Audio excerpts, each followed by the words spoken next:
Welcome to I Know a Guy Bicycles. Hanging out with a guy. Hey, I'm Justin the Guy. In this little review, we're going to show off some fancy bikes that I have worked on over the course of 2023 and kind of just do a mental recap of all these gems and beauties over the last year. Yes, if you haven't told by now, I am a former mechanic bike owner with my parents over the years, and now I have a garage shop. In this garage shop, I find used gems like these, and I clean them up, basically break them down to the frame, detail the frame, clean all the parts, replace anything that needs to be replaced, and then when reassembled, make sure they're fine-tuned and ready to go for the next owner. When I do sell them locally, I do have a fit area, as well as I ship across the United States. With these beautiful bikes, getting people into road riding under $1,000, most of them, is a great opportunity for people to get into cycling without the heavy lift of buying new. So that is basically my business model, if you want to call it that, as well as I do some service too. But in any case, all these bikes, they are fine-tuned, and a lot of them are a lot of fun to work on. Some are historical pieces, as you can see with that Bontrager in front of you, in addition to some main brands like Specialized, Trek, Klein, Cannondale, and so forth. Every bike I touch and work on, I put in my passion of over 30 years of experience that I just enjoy doing. It's a passion for me, definitely not something I'm going to make millions on, but I do enjoy what I do every day.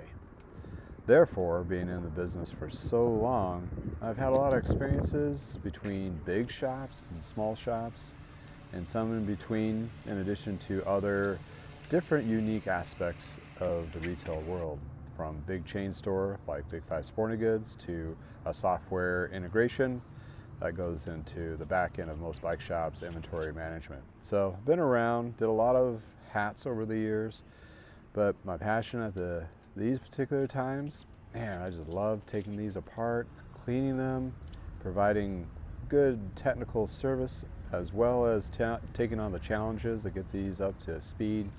And the biggest reward is seeing somebody coming back from a test ride with a big smile on their face. That's basically my motto when selling a bike. In any case, this 2023 was a very good year of finding some beautiful gems, and I look forward to the years to come of continue to doing so. These are many passion pieces, and lo and behold, as you can see, I have done several of these, and I continue to do so. Even with limited time that I may have, having a family and doing other side work with other software in addition to store development or store best practices, I find time to mostly put all into this.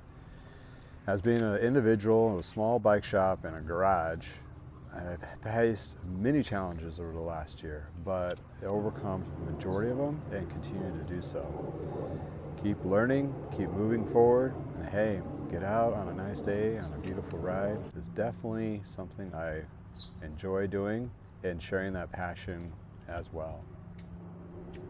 So let's take a little bit of trip down memory lane in history. A lot of these bikes I've worked in shops when they were new. Starting off back in 1989, I started working for my parents at their local bike shop in Parker, Colorado. We worked there, or I worked there for a good over 13 years.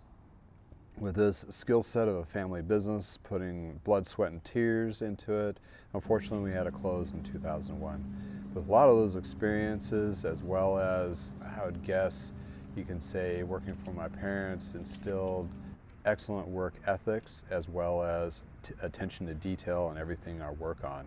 I carried these trades and experiences to work at other shops.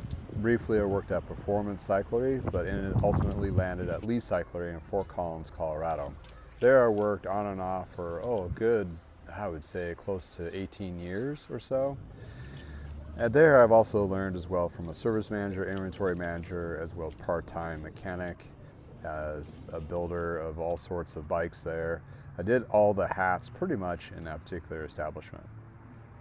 On the side, I that became a side job when I got a full-time job working at Big 5 Sporting Goods, which was, yeah, you know, the big bad chain store. That particular experience has really opened my eyes and gave me also growth opportunities to advance to higher career levels, which at the time bike shops were not providing in my local area. Therefore, working at Big 5, I've picked up a lot of good retail management experiences, training, you name it, from top to bottom. And I was basically being groomed for district or regional supervisor when I left. Finding my passion back into cycling, I went back full-time as inventory manager at Lee's Cyclery. With there, I actually implemented a program called Retail Toolkit, or Wheel Toolkit at the time. That was actually a program which helped bike shops manage inventory. I did such a good job, the company decided to offer me a position to work for them and help other shops across the nation implementing the software program. Yeah, I know it's a lot of tech, but I got a couple years into it, realizing being in front of a monitor is kind of daunting in time. So I decided to just tinkering myself and build up a shop for myself for refurbishing. And that just kind of led into what I do today. Now I do software in part-time for a different company at this moment, but with those experiences from software to big box store to big chain bike shops to small home mom and pop shops have given me big experiences and so forth and learnings that I'm trying to share and be kind of an advocate for cyclists that are getting into the sport in addition to those who are actually working in shops or building up their shops themselves. Been with a lot of history, and there's been a lot of ups and downs over the course of three of the decades. Therefore, I keep just plugging along and trying to keep a positive attitude. Where I've landed is basically a garage shop, which I basically do all these refurbishing and videos and tune-ups and minor repairs, in addition to a lot of other marketing. I do everything from answering emails to posting videos to marketing parts, everything, top to bottom, and vetting all the bikes that I look for. It is kind of challenging. I basically put in 12 to 14 hours a day, 7 days a week, but it's a passion. I love doing it. Therefore, you know, it's not something I really feel like I'm working all the time. And in addition to, I provide a good solid product for people to get into riding and cycling, which is my ultimate passion. Therefore, at the end of the day, I feel like I've worked really hard and long, and I'm slowly building up my brand, but at the total end result I'm looking for is that smile at the end of a test ride and somebody getting into cycling. And this is very heartwarming in the sense I've had several customers come back to actually upgrade it. They see something on my website, go, hey, I saw that carbon bike, I want to upgrade. And I get them all fitted, and again, big smile on their face, and off they go. It's one of those things when you've been in the industry for a long time and you've had troublesome parts of retail here and there and everywhere. I tell you what, when you're doing it individually and you have that personal connection with your customers, it becomes more like family. Therefore, I love it. And taking a look at this bike, beautiful Klein, beautiful paint job. Sometimes I just get lost of what I do and what I'm doing and just kind of enjoy the moment. A lot of these things I've seen over the years, and in a lot of these bikes when they're brand new in the shop, which I mentioned before, just gives me a heartwarming feeling that I can actually get some of these bikes up to prime shape and keeping them pretty much under 1,000 for people to get into road riding. So you may find yourself in a situation, I'm looking for a used bike, and you look at my website or what have you and what's out there, and it just doesn't really fit your type of riding or fit your size or your budget. Well, let me give you a couple gold nuggets here while we're reviewing the ones I've looked for in my process of finding these and actually getting them fixed up. What you're looking for is either something, well, number one, you're looking for size, making sure the size is correct for you. So any particular brand you're looking at, Trek, Specialized, Giant, Cannondale, any of those will have size charts to actually reference. Once you figured out what size that bike is and what size that you may fit, then you may proceed to go look at the bike and kind of check it out. Basically, there's a couple things you want to do when you're actually looking at a bike making sure, yeah, it's the right size, in addition to, does it shift? Does it look clean? Is the frame not compromised? All those, I have various videos on my YouTube channel to go over those subjects. But at the last thing, you want to be able to test ride it. Yeah, you may have a bike that might be in pretty good shape. They may say it was tuned up, all those things, but you still have a couple things you want to address. One is fit, making sure you have the right saddle that's comfy, bar height is correct with different stem swaps that may need to happen, and also if you're in platform pedals or road bike cleats. Those are kind of just the fittings that you kind of have to consider, and those come with a cost. So you want to additionally save aside maybe $100 to $200 for those additional costs to upgrade that bike to fit you correctly.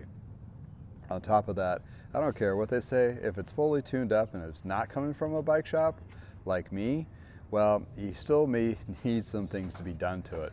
Might just be very minor, might be just a couple things, but my understanding of working on these bikes over the years, yeah, it does take its toll of, you know, they've been used and so forth. So you want to make sure they're fine-tuned and safe to ride.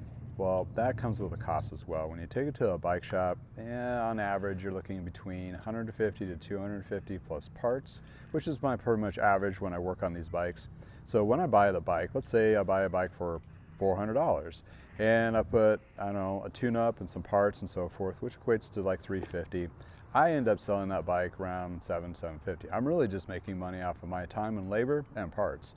So when you're looking at that as yourself, yeah, you're looking at a bike around 400, but you might want to consider it might be double that in the sense that you'll need to get fitting pieces, stems, saddles, pedals, in addition to a tune-up and some parts that may go with it, like chain, cassette, new tires, and tubes. So that's a good rule of thumb. So if you were looking for a bike and your budget is around, I would say, what, 800, and have it all finely tuned and ready to go, well, then you're going to be looking at bikes that are 400 to 500. Well, luckily right now the bike market has actually decreased and it's a great opportunity to buy. So anyway, well, thank you for spending time with me and have a wonderful day.